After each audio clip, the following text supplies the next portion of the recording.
Welcome to the Date Forever podcast. Keep your relationship fueled up with strategies discovered by couples and experts. Because at Fuel Collective, we believe better relationships will equal a better world. You are about to discover specific insights and tools that cost little or nothing to implement to help you date forever. And now, here are your hosts, a couple who always have a half-packed suitcase and a date night in the calendar, Sammy and Nathan Yeager.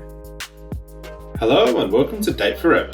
In this week's episode, we're chatting about how gender bias has played into the distribution of household tasks and management, what is invisible load and how it affects our relationships, and how we can curate our household and redistribute the mental and physical load.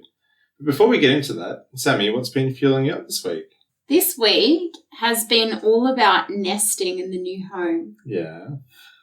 I don't know if it's been fueling me up though. No, it has been pretty draining. And I think more so for you, like mentally and things like that. You've been I've been doing stressed in the... I've been doing all of the IKEA trips and the Bunnings trips and the updating insurance and driver's licenses and all of that admin that goes with moving as well as, So I don't know. What's been fueling me up? Probably just loving beach life. That's going to be mine as well. We've moved really close to the beach and it's so nice. I think both of us are fairly water babies, enjoy the ocean, but being able to have it on your doorstep and use it whenever you like is just amazing. I've never lived by the beach before. Yeah. And I think in our old place, we used to go out for walks quite often in the afternoon and kind of use that as our outing and our exercise, whereas now we can just duck straight down to the beach and it's been really, really nice. So I think it's just a bit of variety as well, having a different activity to do, but still kind of get some exercise and get some outdoorsiness, if that's a word, into our life. So, loving it. So that's your fuel up too? Yeah, that's my fuel up too. All right. Well, connecting with the ocean. Spending this Aussie summer at the beach, feelings up. Now, here's this week's guest. Today we're welcoming Lisa Hodgson. Lisa is a tea-drinking Brit, mum of two, former finance director turned professional organiser. After years of seeing professional women with families struggling to balance work and family home and experiencing it for herself, she took the scary decision to quit her 25-year career in finance, along with the nice paycheck, to start a business helping families creating healthier homes, uncluttered, organised and gender equal. Welcome to the show, Lisa. Hi, guys. Thanks for having me. Wow, what a pivot. Finance to organising. Yeah. Yeah, no, big change. And in the middle of COVID as well, which has also had its own challenges. Yeah, I bet. It's always scary to make a big change like that. So tell us a little bit about this story. What were you seeing? What were you experiencing that made you go, oh, I need to do something about this? Yeah. Well, some people might say it's a midlife crisis, but I think, I'd had 25 years working in finance. I really enjoyed that career, but certainly over the last few years, I'd started to feel a bit frustrated. I made a few job changes, different organisations, and began to feel really frustrated with what I was seeing in the corporate world in terms of women really not making that progress that we really need in terms of getting women into, senior roles. And what I really had started to notice that it really wasn't just about gender bias in the workplace, but there's this whole thing about the home environment and women just really struggling to balance those two things. And I'd been through that journey myself and felt like I'd done a relatively good job of it with the relationship with my partner to get that sort of working reasonably well. But seeing that there was a lot of women that were struggling with that and sort of sent me on a journey of, well, why is that? And what's really sort of driving that?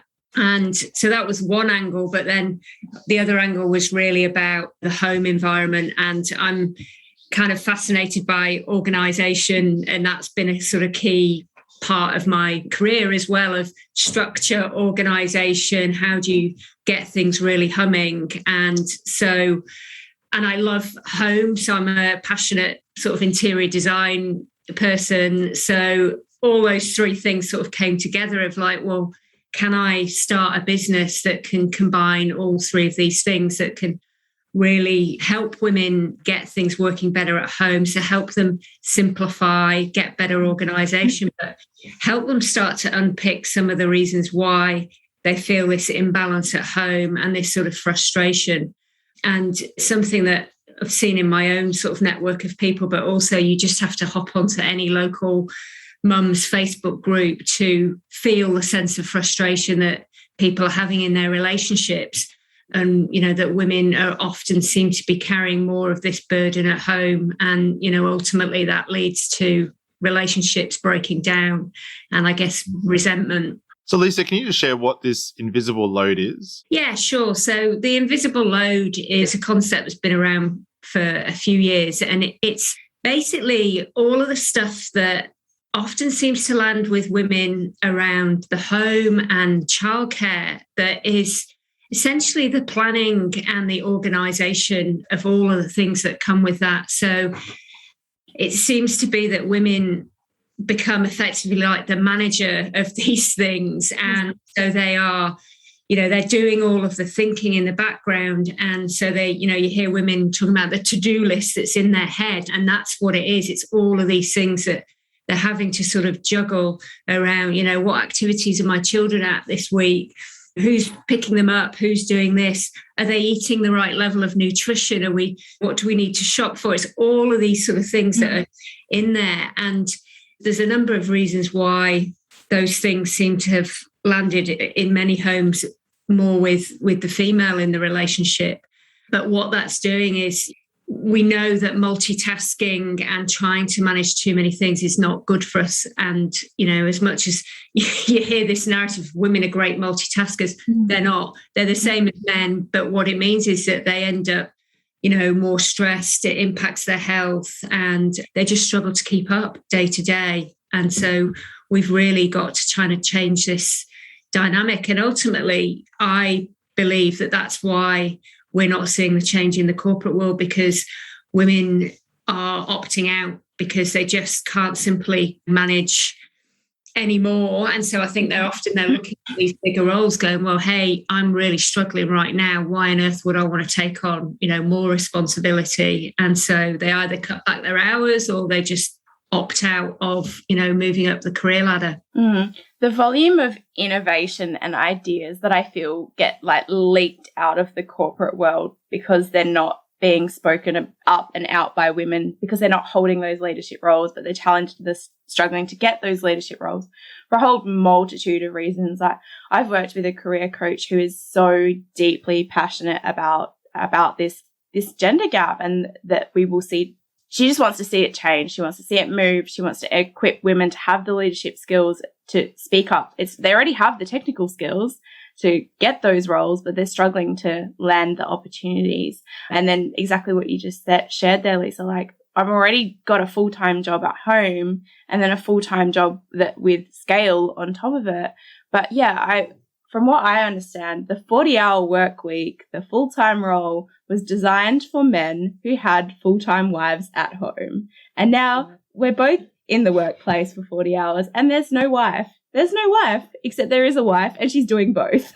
Yeah, absolutely. I think you've hit the nail on the head with that. And and I think it is this twofold thing, though. I think absolutely there's so much value in there's a lot of brilliant coaches out there who are really trying to help women get over their imposter syndrome and doing some really good work in that space. But I think that's only part of the puzzle. And really want to make long-term change, we've got to deal with the gender biases that are in our home environments. And I think what you're doing is amazing in terms of trying to get people to think about that at the point where they're going into a relationship with somebody.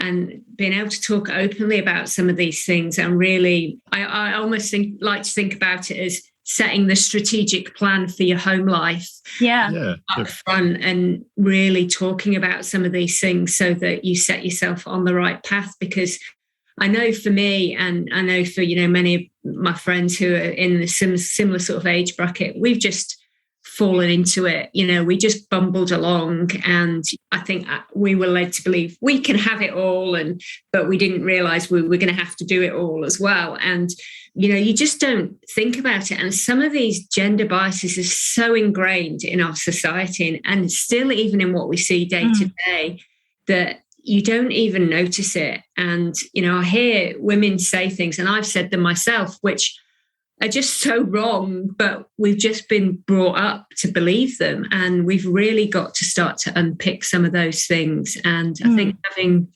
a really open dialogue with the person that you're planning to spend the rest of your life with upfront about those things is such a good way to make sure that you set yourself up and you avoid going down that pathway of resentment and ultimately relationship breakdown. And, I even see people living together who, they've been through that process, they've had children, and there's been so much resentment that they almost just, they don't like each other anymore. And, it's just a place that you don't want to end up in. So I think it's great that you're sort of tackling this early on. Thank you.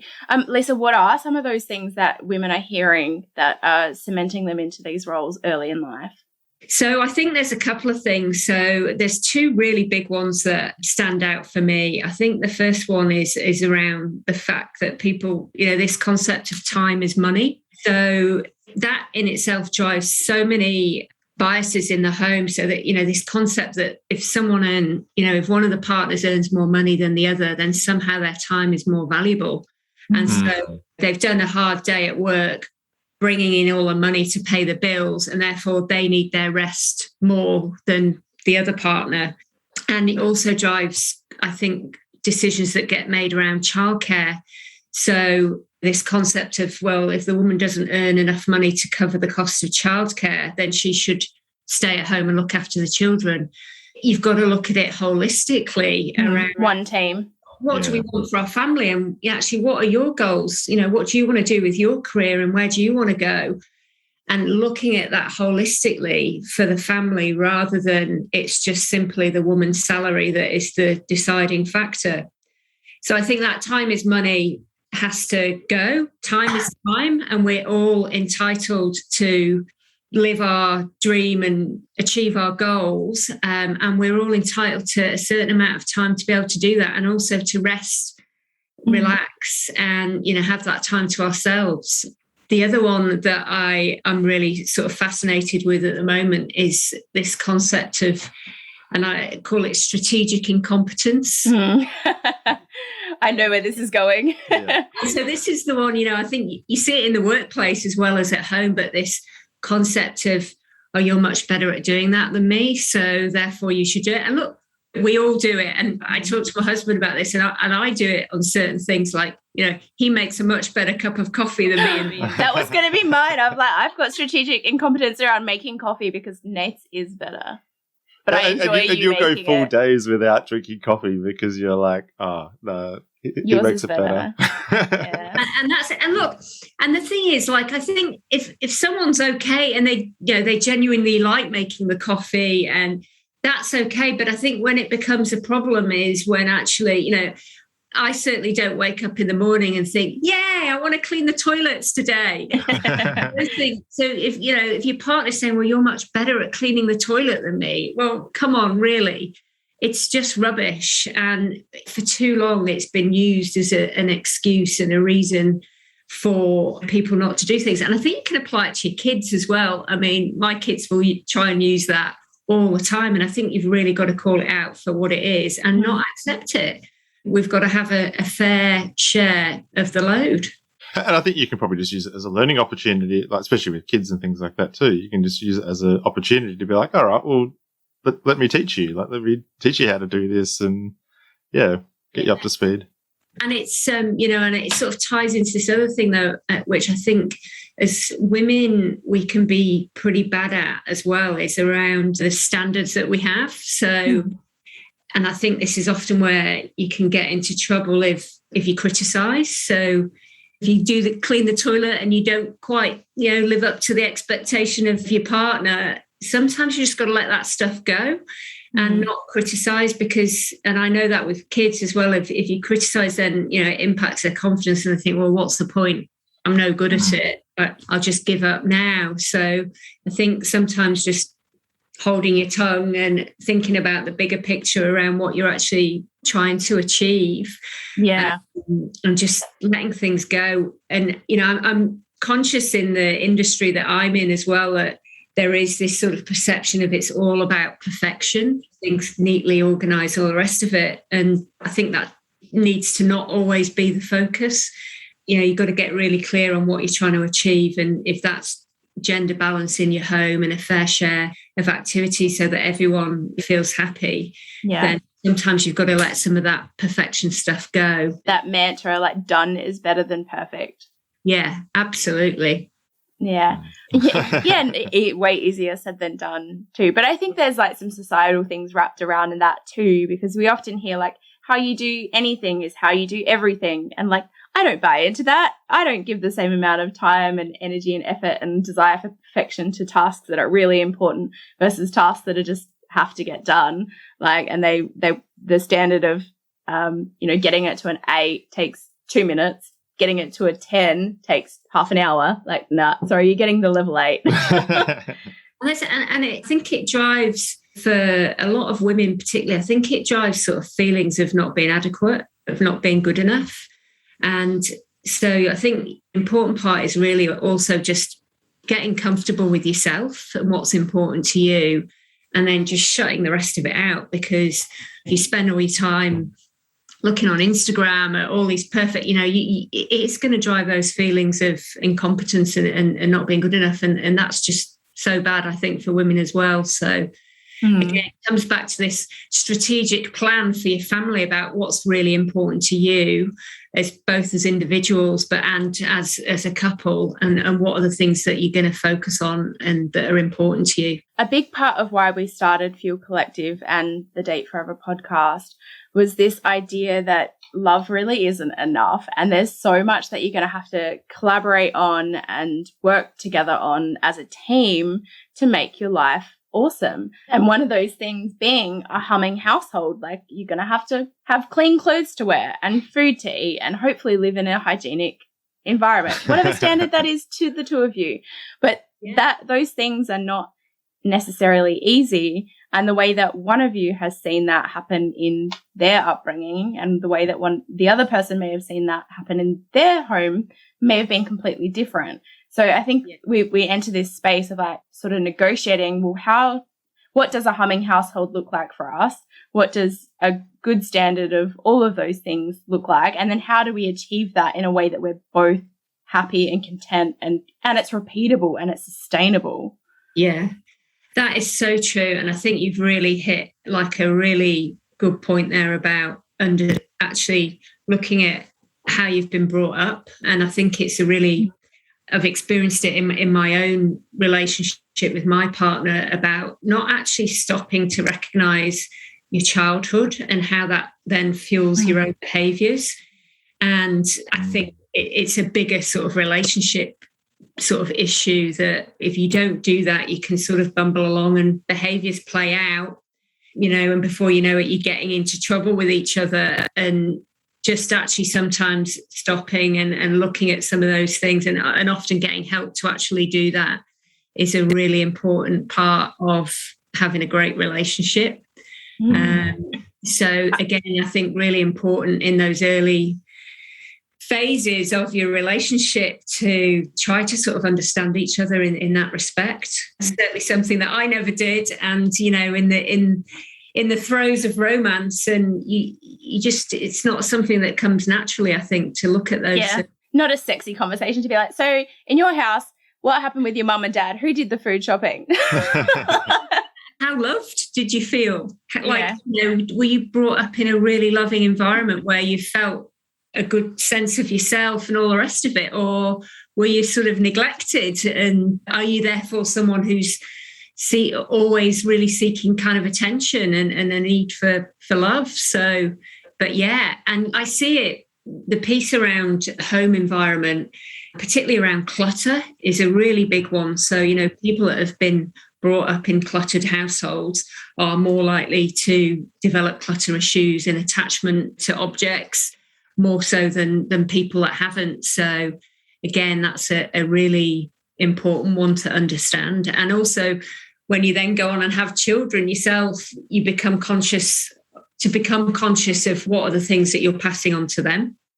And I know for myself and my husband, we're conscious really about this gender thing as well. So what are they seeing in our house that then, they're going to grow up with? So if you've got kids and that all they're seeing is mum doing everything in the house, well, that's what they're going to grow up and, they're going to replicate that. So somehow we've got to break the cycle of it. Yeah. Lisa, I have this ongoing conversation with my girlfriends, and I've got girlfriends who do have kids and girlfriends who don't have kids. We're all sort of in that like late 20s, early 30s, mid 30s kind of bracket. The dream period. Is it? I think everyone says that while you're in it, right? Yeah. And there's this sort of dialogue or undercurrent that this is hard. This is hard. I'm doing all of the thinking. I'm doing all of the planning. I'm doing all of the prepping. And I'm characterizing here. He will be like, well, if you just ask me, I'd do it. Yeah. And then the girlfriend or the wife or the partner being like, hold on a second. No one's giving me a list. I have to come up with the list. And then there's this like push and pull between like asking for help versus delegating and project managing tasks, but also not wanting to either of you to have to be mind readers about what needs to happen. So how do we navigate some of that? Yeah, and that's so, again, it comes back to this concept of women are expected to be the household manager.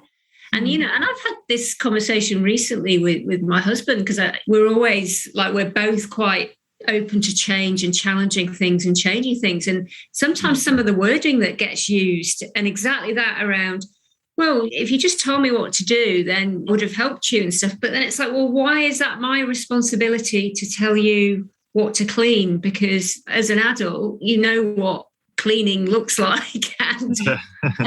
And if you don't, get on YouTube. Yeah. That's it. And I think so. Recognizing that first, I think having that conversation that, well, I'm not the project manager of the house or the children. We're in this together. So you've got to take some ownership for the management of this stuff as well. And there's been some really good ideas out there about how to do this. There's a lady in the US called Eve Rodsky who wrote a book called Fair Play. And she talks about this a lot, and it around all of the tasks that, are required in your house and when you're managing children, and about how to sort of divvy those things up.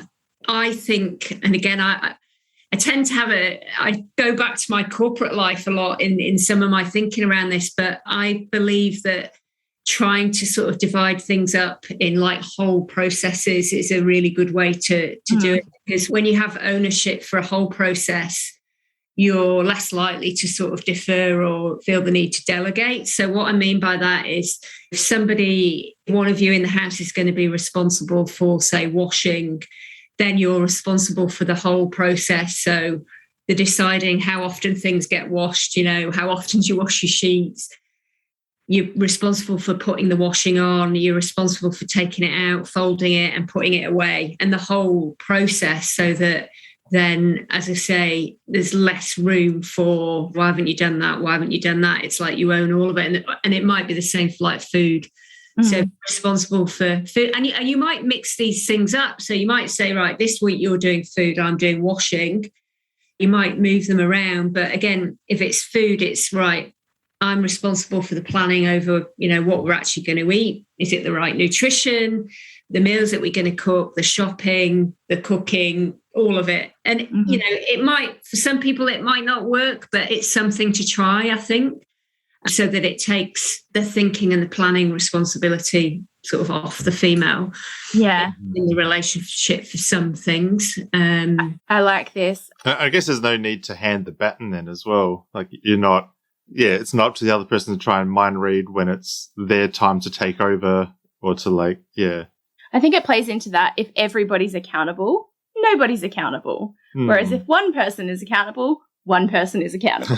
And I think, you can definitely play lead in certain areas of your life and your humming household. And I think that doesn't mean you can't ask for help or you can't ask for support. But I think the way that you're describing it is like, you take ownership, you take responsibility. You have to do the mental thinking around, well, are we going to run out of undies? Are we going to run out of socks? Like, when does that need to happen? Or are we going to run out of eggs and milk and whatever are your staples in your household? And making sure that we've both got mental load about the areas that we're taking care of. Because like with that, just ask me and I'll do it. That doesn't divvy up the mental load or the invisible load that goes with the delegation of the task. That still requires someone to think about what needs to be done, when it needs to be done, and the time frame that it needs to be done in. And look, and I think like there might be a transition period as well where you do have to sort of help each other, because if you haven't been doing something, then you've got a bit of a thought process to sort of go through. And I think so if you can do that and couple it with sort of regular check-in, daily slot in the day where you check in about how things are going and open with it, that you can start to embed some of that change. Obviously, the key to it is having two people who really do want to make a change. And I know that that's a challenge sometimes in relationships. But at the end of the day, if it's down to saving your relationship and being happy, then you'd hope that both parties are invested in that. Yeah. So how do we start this conversation? Do we stop doing things or do we how do we do it? I think it comes down to, expressing how you're feeling. So I think if you're in a relationship and you know that you're carrying the lion's share of the load and you're struggling and you're not getting enough time for yourself and you're starting to feel resentment towards your partner, maybe you've stopped having sex, all of these sort of indicators, I think you've just got to be really open about it and tell your partner how you're feeling. And I think with challenging some of these things that we've talked about gives you the sort of the ammunition, and I don't mean that to sound combative, but like if you can start to unpick some of these things and understand some of these stereotypes that are driving the behaviours, puts you in a much more powerful position to start having that conversation. But I think you've just really got to be open about how you're feeling and the stress that you're under and the fact that maybe you're not fulfilling your ambitions around career and things like that and the things that you want to do. And I think ultimately, if you've got a partner that loves you and cares for you and wants to have a loving relationship with you, then they're going to want to change. And if they don't, you've really got to question whether you're in the right relationship. So Lisa, I know that there's the ways that we've always been doing things are probably not the best ways that we can be doing things as well, especially around the household. So what are some of the systems or processes that you've kind of got in place now to be able to kind of ease this whole burden, whether it's, redistribution of tasks or whether it's something else? Yeah, well, it's interesting. I mean, I've been on a journey with my partner over a number of years. And I think we started off in a place where when I went back to work, I remember having a conversation after I had children with him around, well, I'm not going back to work full time unless it's 50-50, mate. So, let's just get that out there. And for years, that did work well. And he was picking up, I'd say, a lot of the physical load. So with children and all the rest of it. But I think I was still taking probably the more of the share of the mental load. And it's only really recently that we've started to change things. And he's definitely taken more ownership for tasks now. But what's happened over time is that we don't actually sit down so much and do what process are you doing? It's actually almost just become embedded. So even now he's cleaning the bathrooms upstairs. But it's like it just flows now. So I think we're just conscious of, we've got all these things to do. What are you doing? What am I doing? And it just works. But I think you've got to go through those initial stages of forcing it to work at the beginning. So really sitting down and going, right, well, what tasks have we got to do?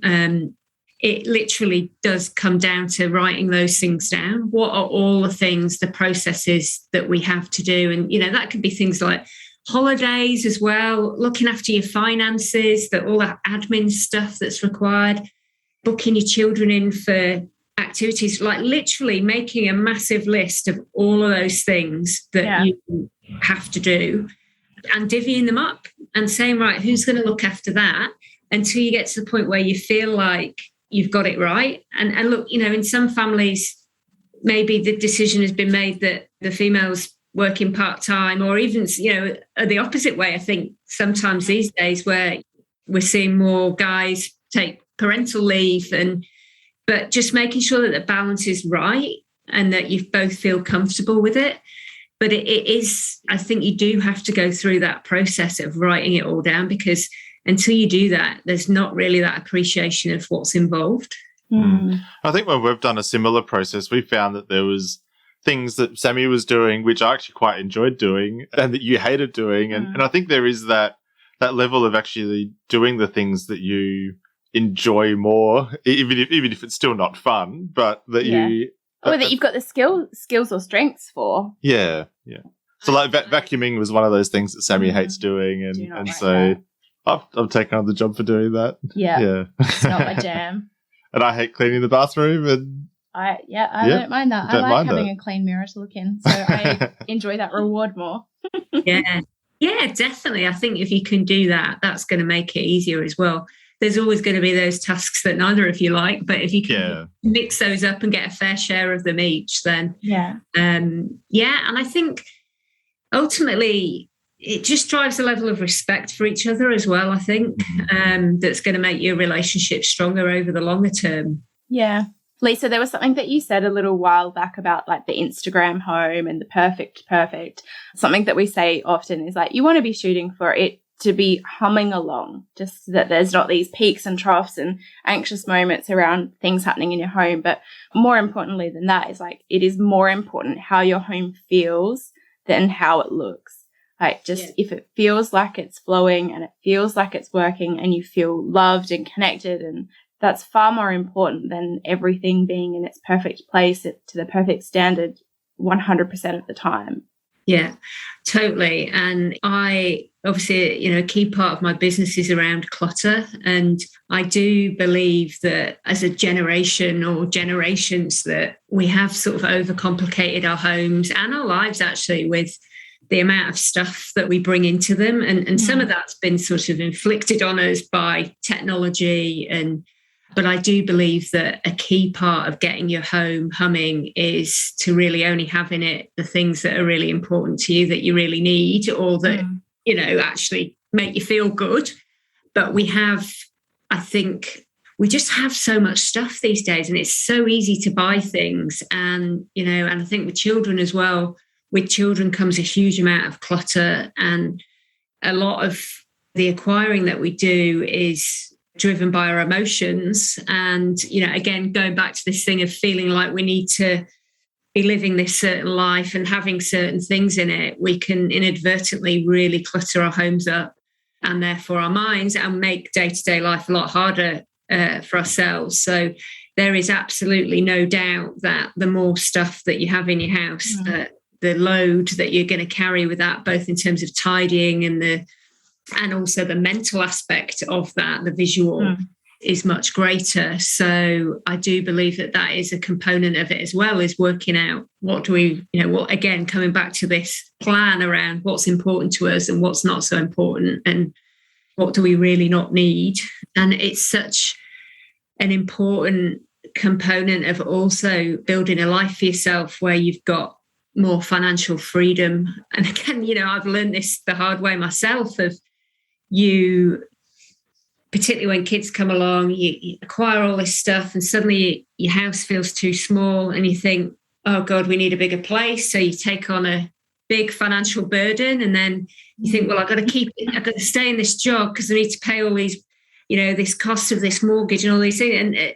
And suddenly you're in this life where you think, actually, I don't really like this anymore. And I've got this chain around my neck, and you can get really stuck. So I think if you can build an aspect, again, going back to those early days when you get together, about really being clear about what's important to you and what you want to actually achieve. And definitely financial freedom is something I think a lot of people would like to achieve, and how you acquire things and what what you bring into your life can have a big impact on that. So yeah, I'm really passionate about that side of it as well. I really like that you've touched on that, Lisa, because I think it's really common. And Nathan and I have definitely watched it, especially with our friends who have had children, that will, like, not only with the child seems to come with a new car and a new house. That's like the pattern that we see, is that, oh, we've got to get a bigger car. Oh, and also we need a bigger house. And that kind of seems to happen in the first few years of a new person entering their world. It's really interesting, and all of the stuff or the things that come with your life expanding in that way. But I've definitely seen it with, just partnered or coupled or married friends as well, where they're just combining things together, and then they've got 2 of things and 3 of things, and asking the question, like, do we need this? Is this really adding value to our life? Mm-hmm. Yeah, exactly. And that, I'm at the point in my own life now where we're like, can we downsize? Like, we've been on a journey of really decluttering everything. And, but we had been on an upward build, bigger house, big mortgage, but, we're now at the point where like, can we get some more financial freedom by downsizing? We're trying to go the other way. So I think if you can sort of avoid that, it just opens up so much more option for you in your life around, what you can do. And just certainly it's probably a regret that I have in my life of not being more conscious of that earlier on, and maybe would have made some different decisions. So yeah. Thank you for sharing that. So, Lisa, thank you so much for joining us. We know that, we're here and we're trying to have these conversations so that we can be more intentional about the life that we design with our partner and how we want things to happen, rather than happening by default, they're happening by design. But to sort of close this out, I would love to know, have you got a top tip or a recommendation or a resource you'd recommend for couples to help them create and keep a fueled up life and relationship? Yeah, well, look, so I'm in the process actually of developing my first online program. And within that, I'm going to be touching on a lot of the things that we've talked about today around how do you create gender equality in your home, and really sort of unpicking some of those sort of subconscious things that we can build in. But then also talking about the clutter and the organisation side of how to make life easy for yourself in your home. And so I'm really excited about that. And we've been working really hard on it and hoping to sort of launch that later on this year. And it'll be something that's sort of easily accessible from a cost perspective. So if people are interested in that, please you can hop onto my website, which is www.mycuratedlife.com.au, and subscribe on there. And I'll be, obviously posting updates as to when that's going to come online. But I think, honestly, what you guys are doing is amazing. So I think just actually starting the dialogue and getting people to think about having that dialogue so early on is just brilliant. So I just think keep doing what you're doing, because keep listening. It's really awesome, because I just think so many people don't think about these things, and you get caught up in the romance, and you don't really think about these things. So yeah, I just think it's amazing. Yeah, we never saw any Disney characters sit down and talk about, well, what's life actually going to look like together after the happily ever after, or as part of the happily ever after. Yeah, what's the strategic plan and goals, and it's just awesome. And who's going to take out the insurance? Absolutely. Who's going to clean our castle? Yeah. Lisa, this has been great. Thank you so much for joining us. To say thank you, we've given a contribution to an organisation called Friends of National Parks Foundation to provide a student in Indonesia with a week's worth of classroom education. This is really amazing. Yeah, this is really an important project, because generally boys get to go to school, but not so much the girls. So this project particularly focuses on getting girls back into school so that they can grow and evolve and become educated. So thank you so much for making that possible. Oh, that's amazing. Thanks, guys. No worries. So, Lisa, you've obviously mentioned your website already, but if people want to connect with you personally, how should they do that? Yeah, so Instagram's the place that I tend to be on the most. So my Instagram handle is mycuratedlifeau. So yeah, please connect with me on there. And I regularly post as much of, my tips and advice and things that I think might help people. So yeah, please come and link with me on there. Awesome. Thanks so much, Lisa. Thanks, guys. Thanks heaps for joining us. If you love what we're doing here and want more, subscribe to the Date Forever podcast to make sure you never miss an ep. Come and hang out with us and other awesome couples who are fueling up their relationships in the Thriving Couples Collective Facebook group, or check us out at fuelcollective.com.au. Until next time, keep on dating, because better relationships equal a better world.